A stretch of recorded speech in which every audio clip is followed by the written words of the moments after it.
कथा में एक मुझसे हल्की सी मेरी ही भूल हुई, उसको पहले मैं संशोधित कर दूं, फिर चूँकि वो रिकॉर्डिंग में है तो शुद्ध ही जानी चाहिए। कल मैं विषय ले रहा था कि भगवान गुरु पूजा के लिए बाग में आए और जानकी जी गौरी पूजन के लिए बाग में आई है। गुरुदेव ने आज्ञा दी, बेटा पूजा के पुष्प ले आओ, और जानकी जी को माँ ने आज्ञा दी, बिटिया कल तुम्हारा स्वयंवर होने वाला है, जाओ गौरी पूजन करो और गौरी माँ से मनोनुकूल वर का वरदान लेकर आओ। दोनों की किशोर अवस्था है। मैंने एक दिन और बोला था, ये चरित्र है, चरित्र करके दिखाया जाता है, ज्ञान बोलकर बताया जाता है और चरित्र आचरण करके दिखाया जाता है। भगवान श्री राम, जानकी जी, पूरा राम परिवार, इसके एक एक पात्र ने अपने को करके प्रकट किया है कि घर में राम राज्य चाहिए तो जो हम कर रहे हैं वो करते जाइए, और जो हमको नहीं करना चाहिए था और वो हम किसी कारण से कर बैठे तो क्या दुष्परिणाम हमारे परिवार को भोगने पड़े, इसके लिए बहुत सावधानी का चरित्र आचरण व्यवहार चाहिए। तो ये जो किशोर अवस्था होती है, जानकी जी भी किशोरी हैं और भगवान भी किशोर अवस्था के, वह किशोर सब भांति सुहाए। किशोर अवस्था ये जीवन की सबसे मूल्यवान अवस्था है, ये जीवन की नींव है। मकान की नींव जैसी होगी, भवन उसका उतना ही सुरक्षित रहेगा, लंबी आयु तक रहता है। नींव कमजोर है तो दरकता है, गिरता है, डहता है। तो प्रारंभ से भगवान गुरु पूजा के लिए गुरु के चरणों में और श्री किशोरी जी गौरी के चरणों में, जीवन के 7-7 वर्ष के आयु चक्र होते हैं। हर 7 वर्ष के बाद मनुष्य की शारीरिक और मानसिक अवस्था में कुछ न कुछ परिवर्तन आता है। जन्म से लेकर 7 वर्ष तक बालक शिशु रहता है, 7 वर्ष से 14 वर्ष तक बालक ये बाल रहता है। मैंने इसको किशोर बोल दिया था, इसलिए मुझे दोबारा बोलना पड़ रहा है। बाल रहता है, 14 वर्ष से 21 वर्ष तक की आयु किशोर अवस्था रहती है, सबसे मूल्यवान आयु है। उसके बाद फिर 4 चक्र युवावस्था के, प्रौढ़ और आगे वृद्धावस्था जो भी है। किशोर अवस्था में आते ही बालक के शरीर में रजोगुण बनने लगता है, तेज बनने लगता है, बालक में उद्दंडता, उच्छृंखलता प्रकट होने लगती है, बालक मनमाना आचरण करने लगता है, माता पिता की आज्ञा की अवहेलना करने लगता है, माता पिता की आंखों से बचकर रहने जाने लगता है, छुपने लगता है। तो ये इस अवस्था में अगर बालक माता पिता की निगाहों से दूर हो गया तो विधाता भी फिर उसको सुरक्षित बचा नहीं सकते, कहीं न कहीं दुर्गुणों के गड्ढे में उसको गिरना ही होता है। इसलिए इस अवस्था को बहुत सावधानी से गुरु के चरणों में, गुरु पूजा माने ये कोई शरीर पूजा नहीं है, वो एक भौतिक पूजा है, वो प्रतीक पूजा है। गुरु कोई शरीर ही नहीं है, गुरु तत्व है। गुरु माने ज्ञान, गुरु माने गरिमा, गुरु माने गंभीरता, गुरु माने धर्म, गुरु माने प्रकाश, गुरु माने विकास, गुरु माने पावित्र। ये जो पुल्लिंग के जितने शुभ शब्द हैं ये गुरु के प्रतीक हैं। इधर बढ़े हम गरिमा की ओर, गंभीरता की ओर, ज्ञान की ओर, पर प्रकाश की ओर, तमसोमा ज्योतिर्गमय शिखर की ओर, विकास की ओर, गड्ढे की ओर, विनाश की ओर नहीं।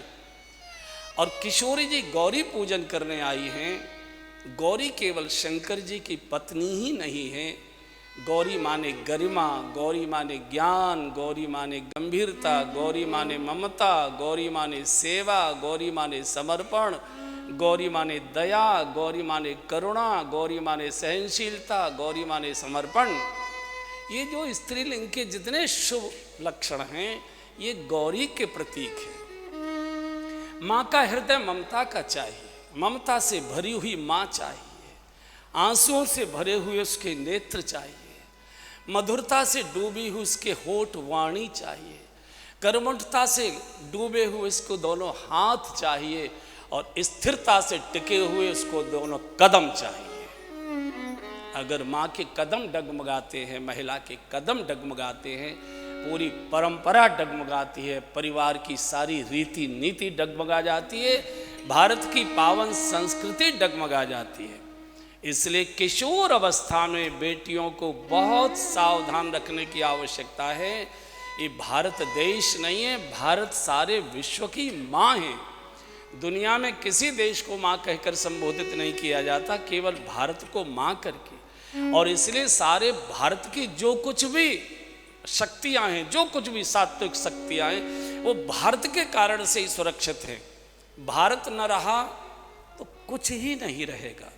इसलिए मूल को सावधान रखने के लिए भगवान और जानकी जी ने करके दिखाया।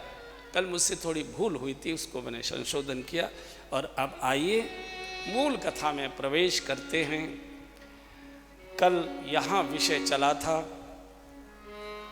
कि प्रभु प्राप्ति के लिए 3 कार्य जानकी जी करती हैं। पहला, बाग में आती हैं। दूसरा, बाग में एक सरोवर था, मध्य में उसमें स्नान करती हैं। और तीसरा, गौरी माँ की पूजन करने जाती है। बाग कहते हैं सत्संग को, भगवत भजन करने वाले को, भगवत प्राप्ति की इच्छा करने वाले को सत्संग में जाना चाहिए, क्योंकि सत्संग में भगवान की महिमा सुनने को मिलती है। सत्संग में भगवान के बारे में 2 चीज़ों का ज्ञान हो जाता है। भगवान का प्रभाव कितना है, अखिल ब्रह्मांड के नायक हैं, लेकिन इतने बड़े व्यक्ति का स्वभाव कैसा है, बोले अति कोमल रघुवीर स्वभाव। अगर कोई बहुत बड़े व्यक्ति हैं आभा मंडल से, पद से, प्रतिष्ठा से, और उनके बारे में आपको कोई कह दे बड़े तो बहुत हैं लेकिन बहुत सरल हैं, बहुत सीधे हैं, सबसे मिलते हैं, आके उनके पास जाने की इच्छा होगी।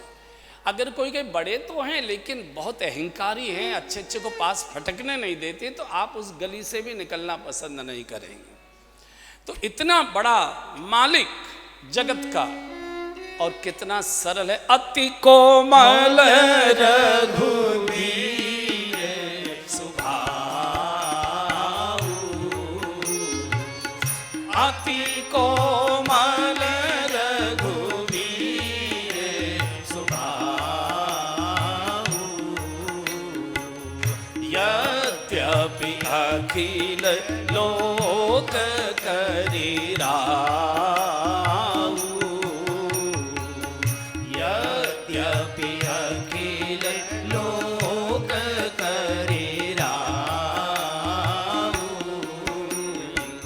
सहज स्नेह विवश रघुराई, सहज स्नेह विवश रघुराई, हाँ सहज स्नेह विवश रघुराई, सहज स्नेह विवश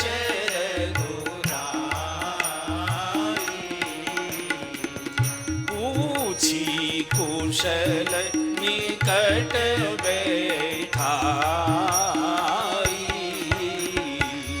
पूछी कुशल निकट बैठाई। ये भगवान का स्वभाव है। अनंत कोट ब्रह्मांड का नायक है, लेकिन अति कोमल रघुवीर स्वभाव, सहज स्नेह विवश रघुराई।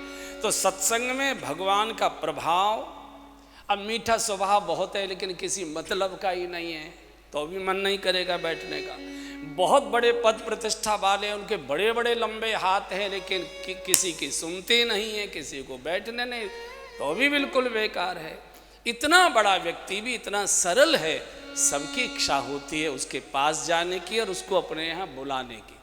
इसलिए भगवान को सब लोग बुलाना चाहते हैं, प्रभु मेरे पास, प्रभु मुझे दर्शन दो, प्रभु मुझे दर्शन दो, प्रभु मुझे दर्शन दो। तो सत्संग में जाना, लेकिन सत्संग में तो बहुत लोग जाते हैं, भगवान तो नहीं मिलते।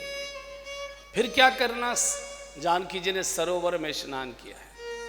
सरोवर क्या है? संत का हृदय सरोवर है। संत हृदय जस निर्मल बारी, अपनी वाणी से, अपने व्यवहार से, अपने हाव भाव से, अपने आचरण से, अपनी दैन्यता से, अपनी विनम्रता से और अपनी सेवा से किसी संत के हृदय में जाकर बैठ जाना, प्रवेश कर जाना। हमारे हृदय में, मन में किसी संत का आदर है, ये सामान्य भाव है, होना ही चाहिए। लेकिन किसी संत के हृदय में हम बैठ चुके हैं, हमारा स्थान बन चुका है, हम ही केवल उनको याद नहीं करते, अपने आश्रम में बैठकर हमको हमेशा वो याद करते हैं। संत जिसको याद करे तो ये पराकाष्ठा, ये दूसरा कदम हो गया। ऐसा आचरण, वाणी, व्यवहार, इससे किसी संत के हृदय में बहुत दिन हो गए, वो आया नहीं पानीपत से, ये स्वाभाविक है।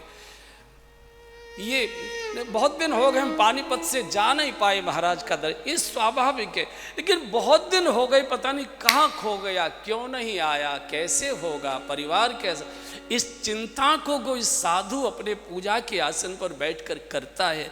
इसका अर्थ है कि वो हृदय में बैठा हुआ है, जो व्यक्ति जिसको याद किया जा रहा है, वो सेवा से, सौम्यता से, समर्पण से ही होता है। और तीसरा, गौरी पूजन। गौरी श्रद्धा का प्रतीक है। श्रद्धा माने विनम्रता पूर्वक की गई सेवा, इसको श्रद्धा कहते हैं। एक तो अहंकार में भी डूबी सेवा होती है। आपने देखा है सेवा करने वालों के बटन खुले रहते हैं। जितने सेवक होते हैं अकड़ू बहुत होते हैं। जो सेवक होते हैं, संस्थाओं के भी जो सेवक होते हैं, उनका देखो ना, सरकार के भी जो सेवक होते हैं, डंडा लेकर आपको नीचे उतरने भी नहीं देंगे, कि कहेंगे कि हमको यहाँ ना उतर जाओ। तो सेवक अहंकार नहीं, विनम्रता पूर्वक सेवा में जो डूबा है, इसको श्रद्धा कहते हैं। और गोस्वामी जी लिखे हैं, श्रद्धा बिना धर्म नहीं हो, श्रद्धा बिना धर्म नहीं हो, बिनु महि गंध के आवहि कोई, बिनु महि गंध के आवहि कोई। विनम्र हृदय। बंधु और बहनों, बीज चाहे पंतनगर का ही क्यों न हो, कि सही कितना ही बढ़िया, लेकिन सूखी धरती में कोई बीज न बोया जाता है, और अगर बो भी दोगे तो न वो उगता है, या तो उसे दीमक खा जाएगी, चींटियाँ उठा ले जाएंगी, पक्षी चुग जाएंगे, सूख जाएगा, सड़ जाएगा। कितना भी अच्छा बीज सूखी धरती में बोओगे, कोई उगेगा नहीं। थोड़ा कमजोर बीज भी अगर गीली धरती में बो दोगे तो वो भी निकल आएगा, पौधा जरूर कमजोर हो जाएगा।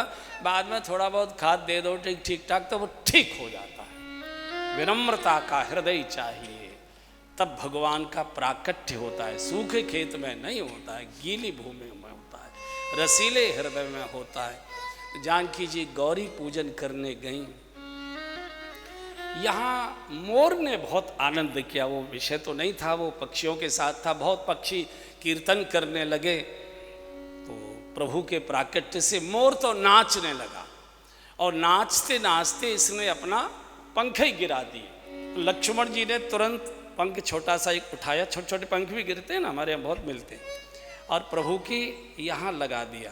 तो भगवान का ये क्या करता है? बोले अब श्रृंगार करने दीजिए, दर्शनार्थी मंदिर में बैठे, दर्शन करने आने वाले हैं आपका। पहले से ही जानकी जी का संकेत कर दिया। मोर, किसी ने मोर से पूछ लिया एक बार, क्यों रे, तू कोई बहुत सुंदर भी नहीं है, तन विचित्र, लंबा लंबा डंगा सा तेरा शरीर, तेरी बोली भी बड़ी मीठी नहीं है, कायर वचन जरा सा पटाखा छूटे सारे गांव को हिला देता है, कांव कांव करते करते। तन विचित्र, कायर वचन, और तेरा हृदय भी कोई बहुत ज्यादा शुद्ध नहीं है, सांप खाता है, अहि आहार चित घोर। लेकिन दुनिया तुझे मोर मोर क्यों कहती है? मेरा मेरा मेरा मेरा। हंस को भी नहीं कहते मोर मोर, कोई तुझे क्यों कहते? मोर ने कहा तुमको मालूम है ये ठीक है कि मेरे अंदर कोई गुण नहीं है, तन विचित्र कायर वचन अहि आहार चित घोर, लेकिन जबते हर भय पक्षधर तबते कह सब मोर। भगवान ने जब से मेरा पंख शीश पर लिया है, दुनिया मोरे ही मोर कहती है। भगवान जिसका पक्ष ले दुनिया उसको मेरा ही मेरा कहती है, और भगवान उसी को मेरा कहते हैं जो अपने पक्ष को त्याग देता है, जो निष्पक्ष हो जाता है, जो किसी भी प्रकार का पक्षपाती है भगवान उसकी ओर देखते भी नहीं है। एक सखी बाग में कुछ, आज इतने तो पुष्प कभी खिलते नहीं थे, क्योंकि आज हर कली खिली है, आज हर खिली। पुष्पों ने सोचा कि प्रतिदिन तो हम भौतिक सूर्य से खिला करते थे, आज तो सूर्य का बाप आ रहा है, सूर्यों का सूर्य आ रहा है, आज खिले पूरे के पूरे। जिसे आज नहीं खिलना था वो भी कली खिल गई, सब कलियां झूम रही हैं, संकेत करें प्रभु हमको चुनो, प्रभु हमको चुनो, प्रभु हमको लो, प्रभु अपनी टोकरी में हमको ले लीजिए। हर जीवन पुष्प चाहता है कि मुझे प्रभु अपने श्री चरणों में स्थान दे दें, प्रभु मुझे अपने साथ रख लें, अपनी टोकरी में मुझे बिठा लें। हर पुष्प खिलाए। तो देखा सखी ने, रोज आते थे हम लोग बाग में जानकी जी के साथ, इतना सुंदर बाग कभी नहीं खिलता था, आज मामला क्या है? और जैसे ही दूर देखने गई तो दोनों राजकुमार दिखाई दे गए, पुष्प चयन करते, देखते ही दौड़ी जा रही, पागल हो गई एकदम। और भैया भगवान या तो पागल को मिलते हैं या जिसको मिल जाते हैं वो पागल हो जाता है, दोनों एक ही बात है, कोई उसमें